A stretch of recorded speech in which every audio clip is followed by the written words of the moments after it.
સુરેન્દ્રનગરમાં પીવાના પાણીની ગુણવત્તાને લઈને ગંભીર પ્રશ્નો ઊભા થયા છે।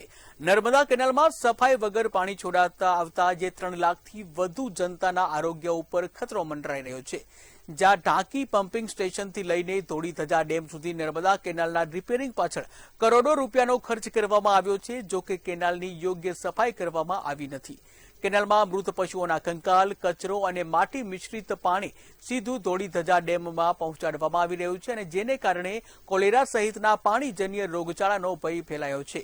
તેમજ શહેરના કેટલાક ફિલ્ટર પ્લાન્ટ પણ બંધ છે। ત્યારે સ્થાનિક લોકોએ તંત્ર સામે રોષ વ્યક્ત કર્યો છે અને ડેમમાં પાણી છોડાતા પહેલા જ કેનાલની સફાઈ કરવામાં આવે તેવી માંગ કરી છે। આજે કેનાલની અંદર અત્યારે કચરો જે છે એની અંદર ઘણા બધા પશુઓના પણ એમાં જીવ હોય છે, એના હાડકાથી માંડીને બધું હોય છે। એ બધી ટાઈપનો કચરો આખો અત્યારે આ ધોળીધજા ડેમમાં જ્યારે પાણી છોડવામાં આવશે ત્યારે બધો જ કચરો ત્યાં આવશે અને એ ડેમ દ્વારા સુરેન્દ્રનગરની અંદર પીવાનું પાણી ત્યાંથી પણ સપ્લાય કરવામાં આવે છે। તો આ કેનાલના જે એન્જિનિયર હોય કે કોન્ટ્રાક્ટરો દ્વારા જે લાખો કરોડો રૂપિયાના ભ્રષ્ટાચાર કરી રહ્યા છે અને સફાઈના નામે જે ઉલ્લુ બનાવે છે અને ભાગબટાઈ કરી રહ્યા છે, એ કચરો જે ડેમમાં આવશે, ડેમનું પાણી જે સામાન્ય પબ્લિક એ આવું ગંદુ પાણી પીવાથી એમને રોગચાળાનો ભય રહેશે। સમગ્ર સૌરાષ્ટ્રને પૂરું પાડતો જે ધોળીધજા ડેમ છે તેની અંદર નર્મદાના નીર ઢાંકીમાંથી જ્યારે ઠલવવામાં આવી રહ્યા છે ત્યારે હાલ ચોમાસા પહેલા જ નર્મદા વિભાગ દ્વારા જે કેનાલ સાફ કરવાનું અભિયાન હાથ ધરવામાં આવ્યું હતું, જે એક ખાલી માત્ર વાતો જ રહી હોય એવું લાગી રહ્યું છે। ત્યારે હાલ આપ જોઈ શકો છો સુરેન્દ્રનગર નર્મદાની અંદર જે રિપેરિંગના બાને જ્યારે કેનાલ બંધ કરવામાં આવી હતી ત્યારબાદ હાલ પાણી ચાલુ કરવામાં છે। પણ આપ જોઈ શકો છો કે સુરેન્દ્રનગર જે ધોળીધજા ડેમની અંદર નર્મદા કેનાલનું પાણી ઠલવવામાં આવે છે ત્યાં કચરાના ઢગલા હજી જેમને તેમ જોવા મળી રહ્યા છે। તો હાલ સુરેન્દ્રનગર મહાનગરપાલિકા દ્વારા જ્યારે એક લોકોને પાણી પીવાનું પૂરું પાડવામાં આવે છે, એ પાણીના એક સવાલો ઊભા થઈ રહ્યા છે કે આવું ગંદુ દૂષિત પાણી જ્યારે લોકોના ઘર સુધી જશે ત્યારે લોકોના આરોગ્ય સાથે ચેડા થઈ રહ્યા છે એવું લાગી રહ્યું છે। હાલ સુરેન્દ્રનગરના આપણા એક પ્રતિષ્ઠિત વ્યક્તિ આપણી સાથે છે, જી પ્રવીણસિંહ, વાત કરવા જઈએ તો જે હાલ સુરેન્દ્રનગર ધોળીધજા ડેમની અંદર જે પાણી ઠલવવામાં આવે છે, કચરો જે છે શું કહેશો? આ જે આપ જોઈ રહ્યા છો કચરો ડેમની કેનાલમાંથી ગાડીની સાઈડમાં મૂક્યો છે। અમે અહીંયા રેગ્યુલર આવવાવાળા છીએ, અમારી આખી ટીમ છે ડેમ ગ્રુપ।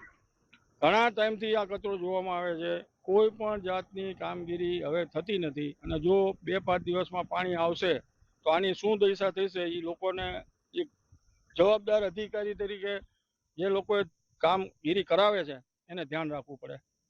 10-12 દિવસથી આ જ પરિસ્થિતિમાં આ વસ્તુ છે। હકીકતમાં બહુ દુર્ભાગ્ય કહેવાય કે આનો કોઈ ખ્યાલ રાખવામાં આવતો નથી। પાણી આવશે તો શું થશે એ મોટો પ્રશ્ન છે અને સુરેન્દ્રનગરની પ્રજા એટલાય બધી સહનશક્તિવાળી છે કે ન પૂછો વાત। ગમે ત્યારે ગમે તે નાનું મોટું આંદોલન કરવામાં આવે તો બસ પોતાને કંઈ ફિકર જ નથી। હું તો એમ કહું છું કે આ શહેરમાં આવી રીતે સહન કરે તો બહુ કહેવાય। આ માટે ત્વરિત તાત્કાલિક ધોરણે આ સાફ સફાઈ થવી જ જોઈએ એવું માનું છું। એ ચોક્કસ બીજી વાત કરવા જઈએ તો જે આ ડેમનું પાણી રહ્યું ગ્રામ્ય વિસ્તારને આપવામાં આવે છે, બરોબર છે, તો અહીંયા નથી ફિલ્ટર પ્લાન્ટ, તો શું કહેશો? ફિલ્ટર પ્લાન્ટ આગળના ભાગમાં ગામડામાં જે પાણી જાય છે સામે 2 ટાંકી છે, ઓલી રાજકોટ રોડેથી આવીને ત્યાં સીધું પાણી ભરવામાં આવે અને ત્યાંથી સીધું ગામડામાં જતું રહે। અમદાવાદમાં હમણાં ટૂંક સમય પહેલાં જ ઝાલાઉટીના કેસ બન્યા, ત્યાં ત્વરિત એટલી બધી ટીમ 40 ટીમની આજુબાજુ 2 કલાકમાં લાગી ગયા બધા। પણ એ થવું ન જોઈએ। સુરેન્દ્રનગરમાં ભવિષ્યમાં જો આ થશે તો સુરેન્દ્રનગરમાં એટલી ટીમ નથી કે જેના કારણે આપણે એને કંઈ સહકાર આપી શકીએ। એકદમ બહુ દુઃખની વાત સાથે કહેવું પડે છે કે આ બહુ ગેરવ્યાજબી કહેવાય અને વ્યાજબી નથી। તો તાત્કાલિક ધોરણે આ સાફ સફાઈ થઈ જવી જોઈએ। એ ચોક્કસ આપણે સુરેન્દ્રનગરમાં જે મહાનગરપાલિકા છે તે અને નર્મદા વિભાગ દ્વારા જે લાપરવાહી કરવામાં આવી છે જેને લઈને સુરેન્દ્રનગરના લોકોના આરોગ્ય સાથે ખતરો ઊભો થયો છે।